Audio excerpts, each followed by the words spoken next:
এক্ষেত্রে আমি ডক্টর ইউনূসের পক্ষে আছি, প্লাস আগামীতে যারা বাংলাদেশের রাষ্ট্র ক্ষমতায় বসবেন তাদের পক্ষে আমাদের অবস্থান থাকবে। কারণ সিদ্ধান্তটা বাংলাদেশের জন্য ছিল। এখানে কারো ব্যক্তি স্বার্থ তলে তলে আছে কিনা জানি না, কারণ বাংলাদেশ দুর্নীতিগ্রস্ত দেশ।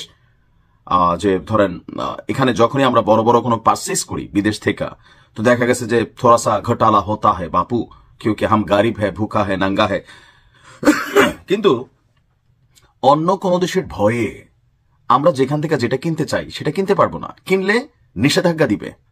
অলরেডি বাংলাদেশ নিষেধাজ্ঞার দিকে ধাবিত হচ্ছে। যে কোনো সময় বাংলাদেশে আরো একটা নিষেধাজ্ঞা আসবে খোদ মার্কিন যুক্তরাষ্ট্রের পক্ষ থেকে।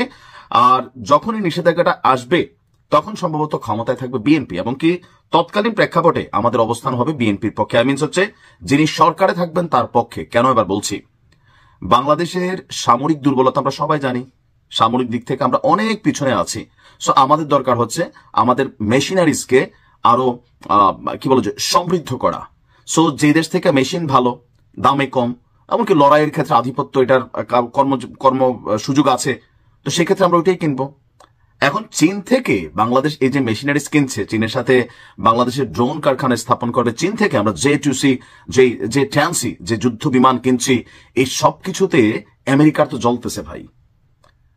ব্রেকিং নিউজ হচ্ছে বাংলাদেশ প্রতিরক্ষা সম্পর্কের ক্ষেত্রে চীনের দিকে ঝুঁকছে বলে মনে করছে যুক্তরাষ্ট্র, আর এটাকে ঝুঁকি হিসাবে মনে করছে আমেরিকা। তো এখন এদের কাছে ঝুঁকি ফিল হলে কি হবে? আর এই ঝুঁকির কারণে আগামী দিনে আপনার বাংলাদেশ নিষেধাজ্ঞার কবলে পড়তে যাচ্ছে, এমনটাই বক্তব্য উঠে আসছে। কখন? যখন ঢাকায় যে যুক্তরাষ্ট্রের রাষ্ট্রদূত হিসাবে মনোনীত হয়েছেন ব্রেন্ট ক্রিস্টেনসেন, তার একটা বক্তব্য নিয়ে গেল অক্টোবরের শেষ দিকে মার্কিন সিনেটের একটা শুনানি ছিল। সেই শুনানিতে এই যে কি বলা হয় যে ব্রেন্ট ক্রিস্টেনসেন, যিনি কয়েকদিন পরে আগামী জানুয়ারিতে বাংলাদেশে আসতে যাচ্ছেন আমেরিকার রাষ্ট্রদূত হিসাবে, তিনি আপনার একটা প্রস্তাব তুলেছিলেন যে বিশ্বব্যাপী প্রতিরক্ষা খাতে চীনের আধিপত্য রোধ করতে থিঙ্ক টুয়াইস অ্যাক্ট 2025 এই নামে একটা আইন করছে যুক্তরাষ্ট্র।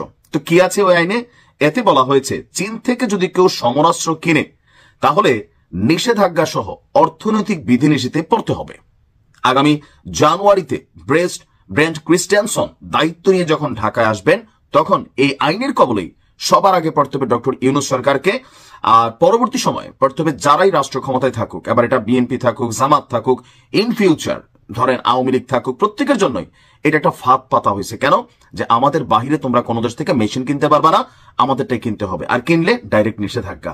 এখন রাজার সাথে হাজা আর দৈরার সাথে ইডাইডি, এটা কি সম্ভব? আমেরিকার নিষেধাজ্ঞার মুখে পড়লে বাংলাদেশ মোটামুটি অনেকটা আমরা কি বলা হচ্ছে ভিক্ষা করে খাইতে হবে, এটাও কিন্তু সত্য। কিন্তু আবার ধরেন এরা চাইবে আমরা কিনবো না। এখন আমাদের চারদিকে শত্রু আছে, মিয়ানমার শত্রু আছে, ভারতের সাথে সম্পর্ক ভালো না, নিজেদের কিচ্ছু নাই, তা আমরা কি অন্যের উপর হাত পাইতা চলবো?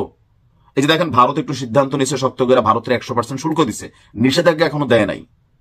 এখন বলা হচ্ছে যে চীনের ক্রমবর্ধমান সমরাস্ত্র বিক্রি যেভাবে সারা পৃথিবীতে যাচ্ছে, কারণ ভারত পাকিস্তান যুদ্ধের মধ্যে চীনের যে Z-10 ফাইটারটা, এটা ভাই ভারতের অনেক, যে ফ্রান্সের রাফাল টাফাল রোকায়ত করে ফেলছে। এরপরে কিন্তু বাংলাদেশ আরো অনেক দেশই চীনের এই যুদ্ধ বিমানের দিকে ঝুঁকেছে যে না, মেশিনটা দামে কম, ফ্রান্সের তুলনায় দামে কম, কাজে ভালো। কিন্তু এখন এই যে ভূরাজনৈতিক প্রভাব, এই এটাকে হুমকি হিসাবে মনে করছে ওয়াশিংটন।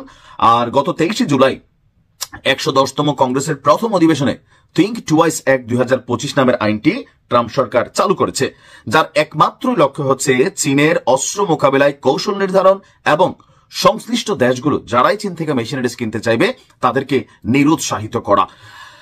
এখন এখন এখন এই যে সিস্টেমটা প্রথম ধাপে আমরা দেখলাম যে ইউনূস সরকারের আমলে অনেক ধরনের চুক্তি হয়ে গেছে, তিনি যাইয়া যে চুক্তি করে আসছেন, এখন এই চুক্তিকে তিনি ক্যান্সেল করে যাবেন প্রশ্নই আসে না। তবে এই যে যুদ্ধ বিমানগুলো, এগুলো কিন্তু আমরা রিসেন্টলি বা এই মুহূর্তে পাবো না, এগুলা ধাপে ধাপে বাংলাদেশে আসবে। তো তার মানে তখন অন্য সরকার থাকবে, যেই সরকার থাকবে সেই সরকারকে মার্কিন যুক্তরাষ্ট্র বাধাগ্রস্ত করবে।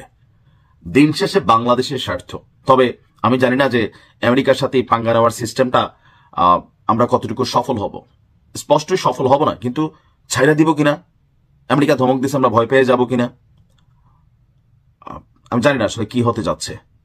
তবে আগামী জানুয়ারিতে এই মার্কিন যুক্তরাষ্ট্রের যে রাষ্ট্রদূত, সে আইসা ডক্টর ইউনূস সরকারকে প্রথম এই নিষেধাজ্ঞার জালে ফেলতে পারে, কারণ ক্ষমতা পরিবর্তন হবে আমরা আশা করছি আগামী ফেব্রুয়ারিতে।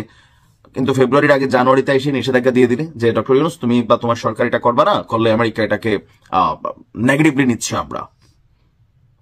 এখন এই যে আমেরিকার সব জায়গায় পাকনামি, আপনি কি করতে পারবেন? দেখেন যে নাইজেরিয়া এখন ধরছে, বেসিক্যালি টার্গেট কিন্তু খনিজ সম্পদ। উসিলা দিচ্ছে ভাই, খ্রিস্টানরা ভালো নাই।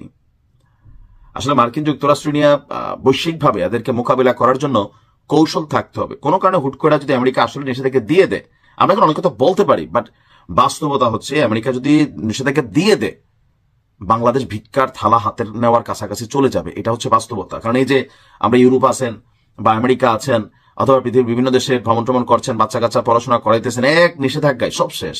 এরপরে অর্থনৈতিক নিষেধাজ্ঞা। আর আমরা জানি বাংলাদেশকে সহযোগিতা করার ক্ষেত্রে আমেরিকা হিউজ পরিমাণ কিন্তু একটা সাপোর্ট দেয়, শুধুমাত্র টাকা পয়সার দিক দিয়ে না, সমরাস্ত্র, তারপর ট্রেনিং, যৌথ প্রশিক্ষণ, অনেক কিছুতেই এদের ভালোটা ভালো। কিন্তু ওই যে কোনো কিছুতেই ফ্রি না। এখন আবার কোন সময় এসে আমাদের কাছে সেন্ট মার্টিন চায় যে থাকেন, আমেরিকা তো আসলে যা চিন্তা করে এগুলা 1000 ইয়ার্স এগো বা 100 ইয়ার্স এগো তাদের একটা প্ল্যান থাকে। এরা প্ল্যান করে 100 বছর আগে, বাস্তবায়ন করে 100 বছর পরে। এখন এটা কি আবার নতুন কোনো ফন্দি কিনা? তবে আমি যেটা ভাবছি যে চীন আপনার আগামী দিনে যে পরাশক্তি হওয়ার পথে, এটা আটকানোর জন্য আমেরিকা সর্বোচ্চ চেষ্টা করবে। আপনি দেখেন চীনকে নিয়ে আমেরিকা কেন এত পাগলামি করতেছে, কারণ বিশ্ব ব্যাংকের পরে চীন কিন্তু পৃথিবীর অনেক দেশকে হিউজ পরিমাণ টাকা সাপোর্ট করে। যদিও চীনের টাকাটা একটু দুর্নীতিতে কানেক্ট হয়ে যায়, কিন্তু টাকা, তাদের কাছে টাকা আছে, মেশিনারিজ আছে, বিশ্বব্যাপী এরা ব্যবসা করতেছে, একটা হিউজ লার্জেস্ট জনসংখ্যা আছে, যেটা আগামী দিনে আমেরিকার জন্য চ্যালেঞ্জিং। আপনি অর্থনীতি বলেন, রাজনীতি বলেন, অথবা সমরনীতি বলেন, সবকিছুতেই চীনারা কিন্তু একটা অবস্থান তৈরি করে ফেলছে। সো আমেরিকা তাদের জিওপলিটিক্সের জায়গা থেকে হয়তো এমন চিন্তা করবে যে চীন কোনোভাবে আমাদের উপর দিয়ে না যাক, কিন্তু এগুলোর বলির পাঠা হয়ে যাচ্ছে আমরা। এখন ডক্টর ইউনূস সরকার আসলে কি করবে? আমার মনে হয় যে কিছু করার নাই, মেশিন কিনতে হবে, পরেরটা পরে দেখা যাবে। না কিনলে কখনো ভারত, কখনো মিয়ানমার, কখনো অমুক, কখনো তমুক, সবার দিকে আমরা আব্বা আব্বা ডাইকে তাদের সাথে চলতে হবে। ভালো থাকুন।